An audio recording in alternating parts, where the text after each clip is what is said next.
Tá pensando em plantar cana-de-açúcar para produzir melado, açúcar mascavo ou vender para etanol e açúcar, ou até mesmo produzir aquela aguardente? Então fica comigo que na aula de hoje a gente vai montar um plano de adubação completo para cana-de-açúcar.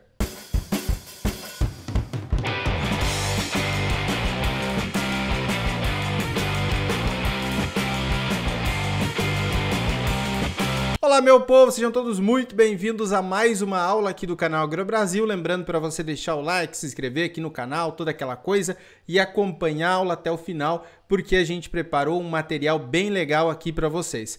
Combinado? Deixou o seu like? Então vamos começar a aula aqui porque a gente tem bastante conteúdo hoje, certo?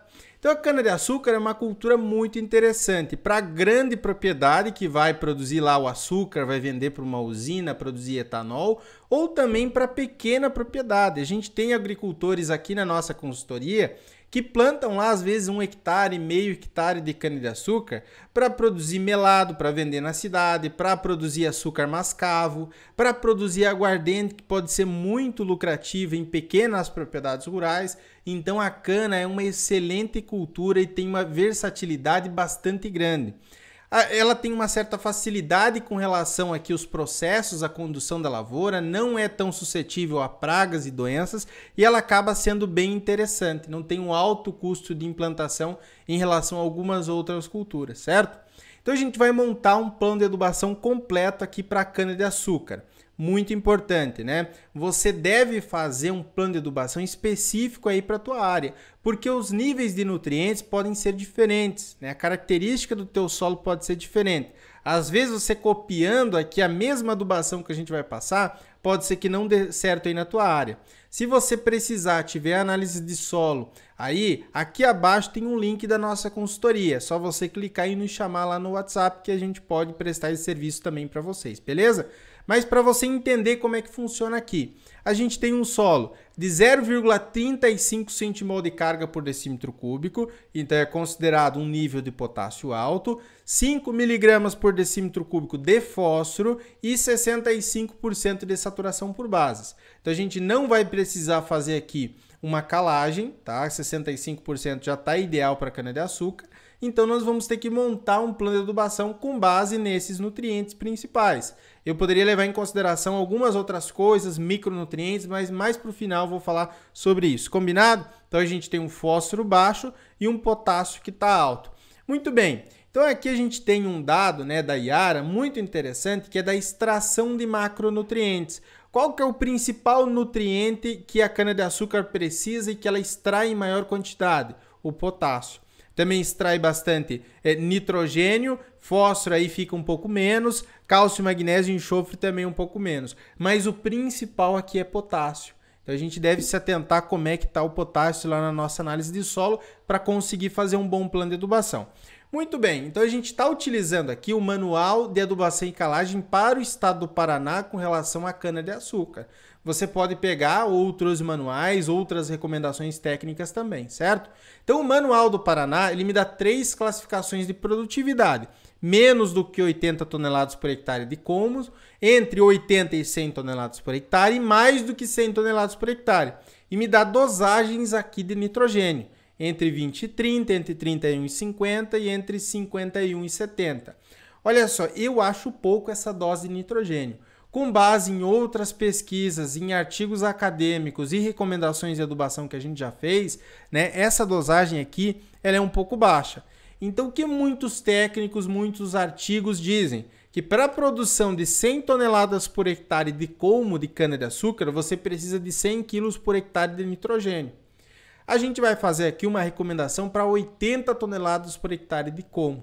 Então, deem uma olhada nesse dado de pesquisa que foi testado se tinha inoculação ou se não tinha inoculação e também com dose de nitrogênio. Então, 0 kg por hectare de N, não foi colocado nada, 50 kg por hectare e 100 kg por hectare. Então veja aqui que 100 kg por hectare de nitrogênio produziu com inoculação 98 toneladas, então muito próximo das 100 toneladas que eu falei, 100 toneladas de como para 100 kg de nitrogênio por hectare. Sem inoculação foi de 91 toneladas por hectare. Então é o seguinte, que a gente pode ver? É importante, dá para fazer inoculação parecido lá com a soja, com feijão, que é utilizado micro-organismos, né, bactérias, para pegar o N2 atmosférico e então disponibilizar em formas que a planta consiga absorver de nitrogênio. Aqui, a cana-de-açúcar, nós podemos fazer isso também, certo? Mas a gente vai definir, então, com base no que nós já falamos, com base em pesquisa aqui, em 80 quilos por hectare de nitrogênio. Vai ser necessário para essa nossa área para produzir 80 toneladas aqui de colmos, certo?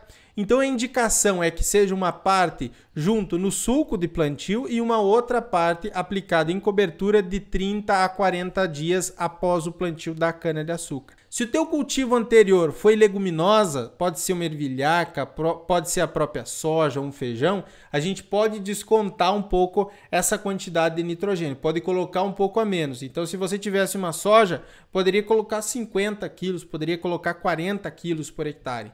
Tá? Então, leve em consideração também isso. Culturas anteriores que têm essa capacidade de fixação de N, que são leguminosas, a gente pode descontar um pouco dessa dose de nitrogênio especificamente. Agora o fósforo, dê uma olhada na tabela. Então o fósforo nosso, como a gente viu, estava baixo, né? E a gente quer produzir 80 toneladas por hectare. Então, para um fósforo baixo no solo, com produção esperada de 80 toneladas, a gente vai precisar de 121 quilos por hectare de P2O5, beleza? Agora o potássio. O nosso potássio estava alto na análise de solo. Para a produção de 80 toneladas por hectare, a gente vai precisar de 61 quilos de potássio. Veja que se eu tiver um potássio muito baixo ou baixo, eu vou precisar colocar uma dose bem mais alta. A cana-de-açúcar responde muito à adubação potássica. Por isso que é importante a gente adaptar segundo a realidade, segundo ao tipo de solo. Nesse caso, 60 kg por hectare vai ser mais do que suficiente. E ele me dá uma indicação segundo a aplicação de potássio. Se eu tiver aí até 90 kg por hectare de K2O, eu posso colocar junto no sulco de plantio. Se for mais do que isso, o ideal é a gente fazer o parcelamento. E aí, solos arenosos também, o ideal é a gente fazer o parcelamento. A cana-de-açúcar não é tão sensível assim à salinidade, ao cloro, mas eu acho interessante você fazer o parcelamento, uma parte no plantio e outra parte em cobertura junto com a primeira de nitrogênio, beleza, pessoal? Então vamos lá, vamos ver como é que vai ficar isso daí. A gente já tem os nutrientes requeridos aqui, 80 kg por hectare de nitrogênio, 120 kg por hectare de fósforo e 60 kg por hectare de potássio. Quais que são os fertilizantes que a gente poderia utilizar? Colocamos alguns aqui, tá? E a gente consegue fazer adaptação também segundo o sistema. Mas o 4,16,8 formulado, o 6,24,12 poderiam ser utilizados, o MAP, o DAP, ureia, sulfato de amônio, vários outros produtos à base desses nutrientes, nitrogênio, fósforo e potássio. A gente vai fazer um caso aqui com o MAP. O MAP tem 11% de nitrogênio e 52% de P2O5. Pode variar também, pode ter 9% aí de nitrogênio e 54% de P2O5. Por isso que é legal você olhar lá as especificações do produto, para saber exatamente quanto é que tem de nitrogênio e quanto é que tem também de fósforo, ok? Vamos lá, vamos fazer a conta, é bastante simples. A gente precisa de 120 kg por hectare de fósforo. Lembrando que a dose de MAP vai ser balizado pela necessidade de fósforo. O nitrogênio, a gente tem essa flexibilidade de poder colocar ele um pouco no momento do plantio e colocar um pouco em cobertura depois. Então, a necessidade era de 120 kg por hectare de fósforo P2O5. O meu MAP tem 52% de P2O5, então a conta é simples, 120 dividido por 0,52. A gente chega numa dose de 230 kg por hectare de MAP. 230 kg por hectare de MAP vai me fornecer os 120 kg de P2O5 e ainda vai me fornecer 25 kg por hectare de nitrogênio, né? Porque eu faço vezes 0,11, né? 230 vezes 0,11 vai dar 25 kg por hectare de nitrogênio. A gente vai colocar 80, então 80 menos 25 que a gente já colocou na base, está faltando ainda 54 kg de N. Se a gente for utilizar uma ureia em cobertura, a gente divide por 0,45. A ureia tem 45, 46% de N na sua composição. Então 54,7 dividido por 0,45 vai dar 121 kg por hectare de ureia em cobertura depois. Ok? Tá faltando ainda o potássio. Então, a fonte que a gente vai utilizar aqui é o cloreto de potássio. É o mais fácil de ser encontrado, né? É o ponto de potássio mais barato que a gente tem no mercado também. Então, 60 kg de potássio que nós estamos precisando, dividido por 0,60. O cloreto de potássio tem cerca de 60% de K2O. Então, 60 dividido por 0,60 vai dar uma dose de 100 kg por hectare de cloreto de potássio. E aí a gente pode parcelar em duas aplicações. A primeira no suco de plantio e a segunda aqui junto com a primeira de nitrogênio. A gente poderia colocar tudo no suco de plantio, mas também eu acho interessante a gente fazer esse parcelamento. Como que fica a nossa adubação então? Vamos lá, no suco, 50 kg por hectare de cloreto de potássio e 230 kg por hectare de MAP. Vai me fornecer uma parte do potássio, nitrogênio também no suco e todo o fósforo necessário. Depois, em cobertura, de 30 a 40 dias após o plantio, 50 kg de cloreto e 121 kg por hectare de ureia. Aí a gente tem uma excelente adubação mesmo, certo, pessoal? Muito importante, faça sua própria recomendação de adubação. Veja que aqui eu não levei em consideração os micronutrientes, o boro, o zinco, o manganês, o ferro. A cana-de-açúcar responde também à aplicação de ferro, de manganês, quando existe necessidade. Então, por isso que a gente tem que analisar cada um dos solos para fazer uma recomendação de adubação assertiva. A gente poderia estar incluindo aqui fritas na base, que é um coquetel de micronutrientes, né? A gente poderia estar alterando aqui, colocando um calcário se fosse necessário, o meu solo tivesse com pH muito baixo, tivesse pouco cálcio, pouco magnésio. Se tivesse um solo com muito pouco enxofre, poderia estar colocando um sulfato de amônio depois em cobertura. Então a gente poderia adaptar a diferentes realidades aqui. Por isso que é importante a gente pensar especificamente para a nossa área, tá? Não leve isso aqui ao pé da letra. Eu não sou aquela pessoa que vem aqui no YouTube e fala, não, você tem que utiliza MAP, utiliza cloreto, utiliza ureia que vai estar tudo bem.